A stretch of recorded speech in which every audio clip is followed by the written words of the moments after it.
Okay, so I had the idea to come do a video at the movie theater that I frequent, shout out the Rave, and it started raining, so we will do this in the car.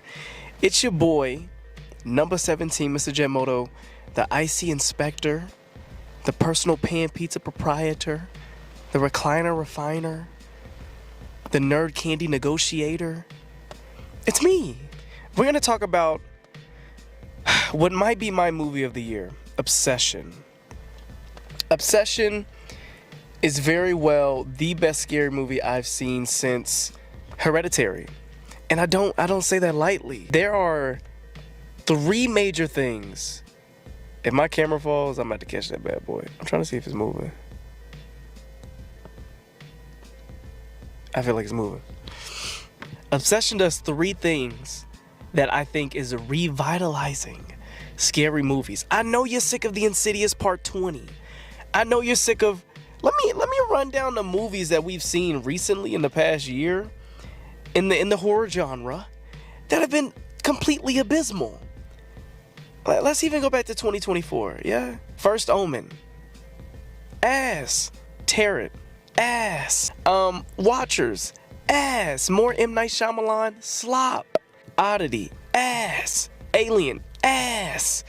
Afraid AI. Ass. We haven't been very lucky in the horror movies that we've been getting, right? Like, you had Brandy doing the front room where the point of the horror was that her mother-in-law had diarrhea. Like, what are we talking about? You had Afraid AI, where Alexa became evil. You had the Cuck Chair Simulator, where you were invisible the whole movie, and then you come to find out, oh, it's because you were the one that died. Like, bro, we have had some stingers. And then you got the typical, oh, we saved 2% or more on our car insurance, and we bought a 5-story house in the middle of downtown Chicago, suburban area, for $20 because 18 families have died. But I'm sick of the tropes. I'm sick of it's so procedural in the way they churn these movies out. We just watched Lee Cronin's The Mummy, which is basically an Exorcist movie. What a mum, like, and the reason they get this stuff off is because they know that there's nothing else out at this time. It's like if you're the only ice cream truck in the city. Even if your ice cream smell weird, you know what I'm saying? The sticks always leave splinters in the hand. The packaging kind of wonky, and it's always half melted by the time I get in my hand. You're the only ice cream truck in the city. So when you come around, you're going to sell out. Because who else has you know what I mean? They strategically place scary movies to where they don't have to compete with anybody else. So people like me who like horror and scary and thrillers, I got to go see it. I don't have to, but I got to go see it. It's the only thing out. It's the only thing that's going to scratch that itch. But what Obsession did were three main things that I feel as though it's kind of like when your favorite rapper drops. It's like when the leaders of the genre drop, and that's the standard at which you need to output. Otherwise, you're gonna fall by the wayside. You know what I mean? I made some notes because I just left electrical safety training, which was 4 hours, and I didn't feel like memorizing this. Relatability, unpredictable nature, memorable scenes. Give me something that I'm gonna think about right before my feet get warm and I go to sleep. For instance, in relatability, Obsession essentially took a clingy partner and made it a horror movie. Obsession said, yo, you know that one person that, like, you couldn't even, if you fart, they'd be the first one to smell it? Imagine that, but like to where you're gonna die because they can't detach themselves from you. Relatability. Now all of us have an evil grandma that likes to doodle on the floor. Now all of us have a creepy axe murdering house that we just moved in because we saved $2,000 on tax. Now all of us have some auntie that got exercised. Like, relatability in that all of us can say, oh my God, yes, I've been into where it's weird as hell that XYZ is happening. Relatability. It sticks with you. Comes to location, premise, shared collective experience. That's what Obsession did. That's what Obsession is doing. Okay? Unpredictable nature. In the style of shot, it didn't follow the 1, 2, 3 jump scare. It didn't follow the rule of thirds where my face is here, it's a blank space, and the music is real quiet. Something's gonna pop up, right? Oh, I thought I had to sneeze. Something's gonna pop up. The Insidious easy bake oven shot selection that they've been getting off for the past 10 years. Insidious 1, you did it well. You dig what I'm saying? You did it. Stop. I'm basically timing the jump scare nowadays in a lot of these movies. There was natural, unnerving pauses, spikes in volume, guttural screams. It's more, I'll give you an example. Cuckoo was able to silence. There was this one scene, and I talk about it often on the movie, guys. She's riding her bike, and something in the distance is running at an unnatural, animalistic speed to catch up to her. Silent, gliding. That's how the steps were. In silence. It's creepy. It's daunting. It makes you feel like, oh my God, how do you not see this out of the corner of your eye? Right to where the hand's about to grab her. That's what I mean by using silence as that's the punch. You dig what I'm saying? Obsession did that to where it was so many times where it's like, I need something to break the silence up because this awkward stare is creeping me the F out. My mom follows me, so I'm not gonna curse like that. And even when there were times where the volume spiked so loud that it hurt my ears, it came from such a, remember XXXTentacion, he purposely wouldn't mix and master his vocals because he wanted it to seem distorted. He wanted it to be not nasty, but dirty in a sense of his delivery. That's what this movie did with the screams from one of our main characters.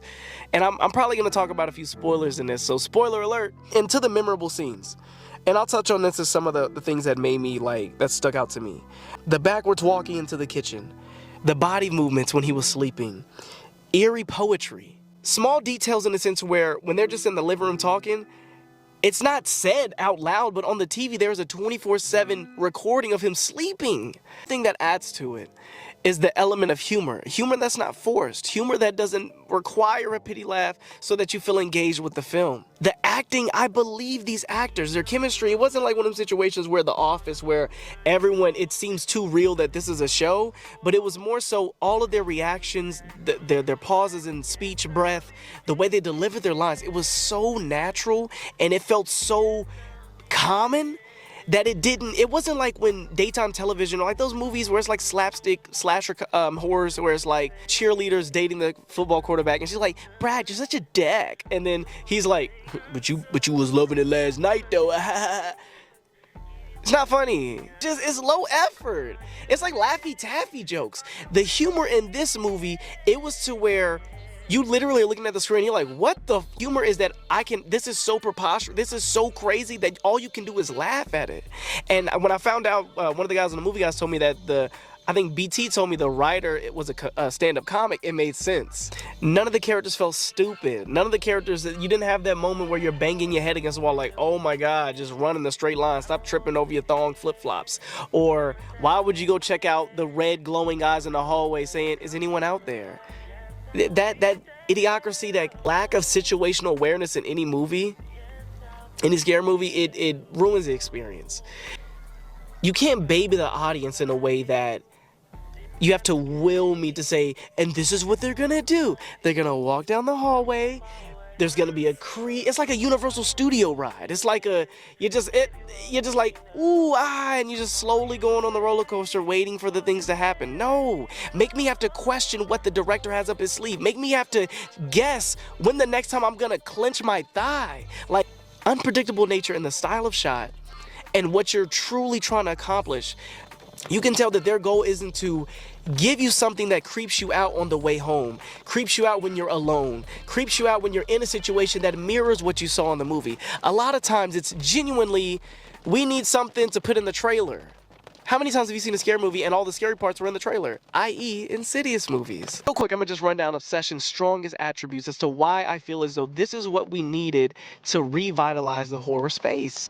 It welcomed a slow burn creep as opposed to a jump scare dominant delivery where every 10 seconds is like, you know how many scary movies where it's not even a jump scare, it's just they're lost in thought. The character's like, oh my God. And then someone walks into the room, but for some reason they use the Thor's hammer to open the door and it's like a jump. It's like, Why are you putting jump scares in this mere fact that I closed a car door or I opened my fridge? Like, look how cheap that is. Look, do you get what I'm saying? The tactic is so cheap just to keep them on their toes. No, you just spike the volume level for what? Because you couldn't think of anything else as a filler? That's all you're doing.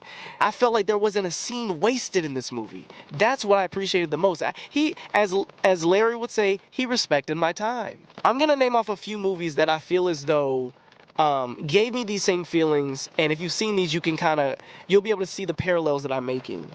Midsommar, what made that movie creepy was the synchronization of a cult, the ambiguity of what's really going on. Hereditary had well-placed scares with the framing, but it also was one of those movies where every time you watched it, you felt like you saw something different in the corner of the screen. One of Hereditary's biggest attributes, in my opinion, was the music. That creepy horn, violin, whimsical nature to be paired with the demonic activity going on, lovely.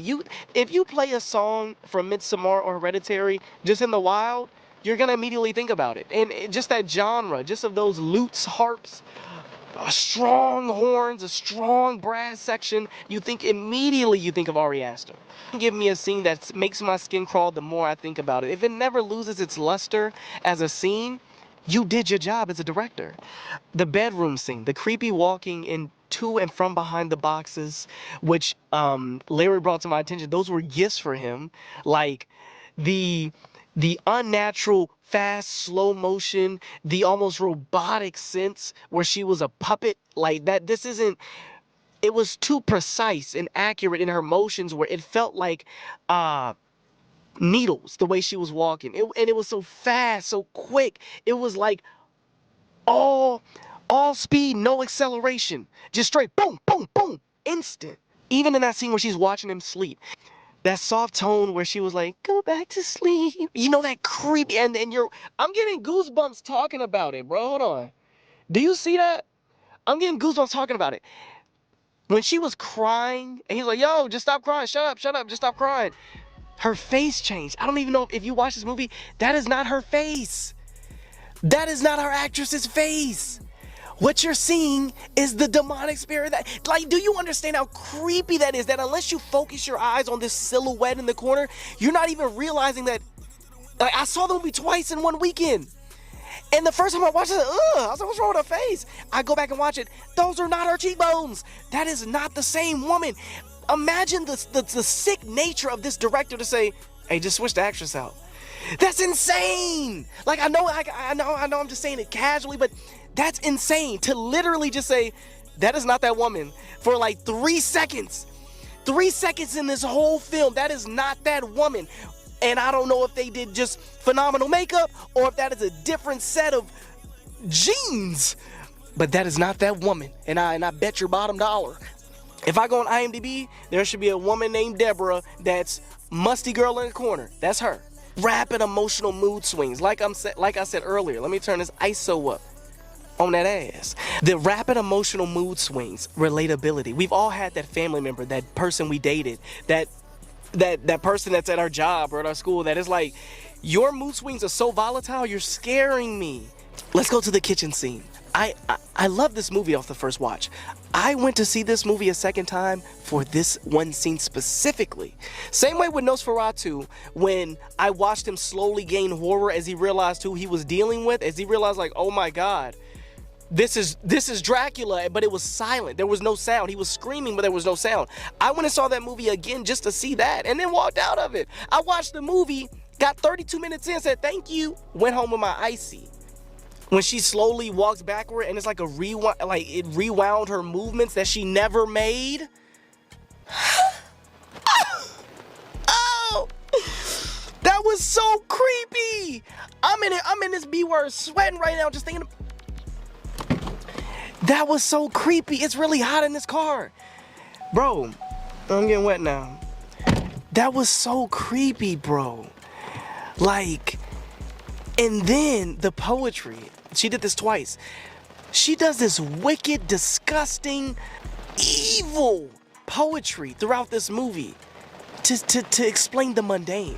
She just said, I don't want to go to sleep without you. I'm not going to spoil what she said. Demonic. There was one poem where she was just talking about her love for him. She said, it was like in a Hansel Gretel type story, but she said, if you think you're not gonna sleep with me tonight by my side, I will rip the flesh from your forearms, wrap them up like a Twizzler, and shove them up my vagina.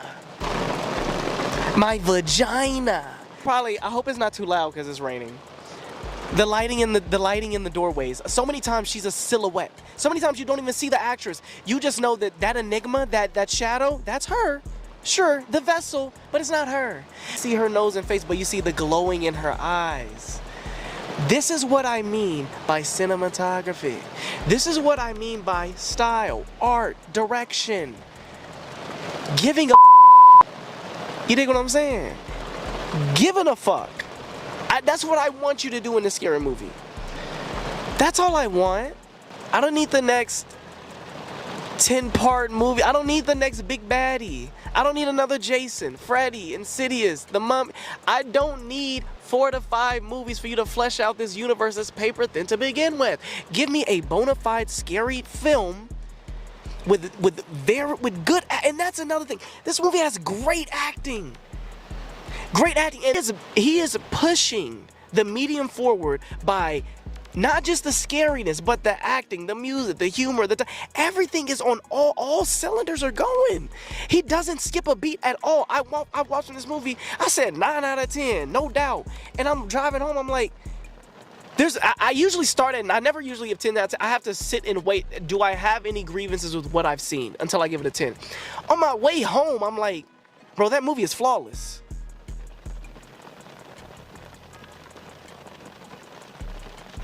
That movie is flawless. Tiny things that were funny, but also creepy and also campy. Like the fact that I don't want you to go. Maybe he says, "No, baby, I'm gonna go to work." The door is duct tape shut. Not just one, literally a wad of duct tape. And she was like, "Oh, babe, what if you can't? If you maybe you should just stay home." Like that, or when she killed this girl, and she's like, "Oh no, it's gonna be okay. No, you did this. It's okay, but you gotta help me get rid of the body." That that that sadistic coaxing, and I'm trying to make you feel better. I'm gonna kiss it better, even though I'm ready to When you know, bro. When you see a movie that's phenomenal in every metric. Every metric. Like, the more I think about it, it's packaged so well. I don't want to get emotional. I don't want to get emotional, but it's packaged so well. This is a love letter to horror movie lovers. This is that first time that you've washed your sheets, you slip in that bed, it's a little bit cold, but it's a little bit warm, and you let your toes do this. That's what this is. This is going to sleep with your bonnet on, waking up with your bonnet on. The movie is when you get a drink through the drive-thru and they hand it to you. It's not soda and juice all on the lid. It's perfect. You did exactly what you were supposed to do. You took my order and you gave me my drink exactly the way you needed to. I'm gonna dip my straw in it. No mess. So yeah, man, I could go on and on and on and on. But I just wanted to have the snack break. Shout out to the movie guys. Yiddy. Just wanted to have the snack break to say this movie is phenomenal. I think this movie has raised the bar in what we can expect for scary movies, and I feel as though this needs to have some type of award. If it doesn't have an award by the time this year, next time, I will commit arson. Y'all have a good day.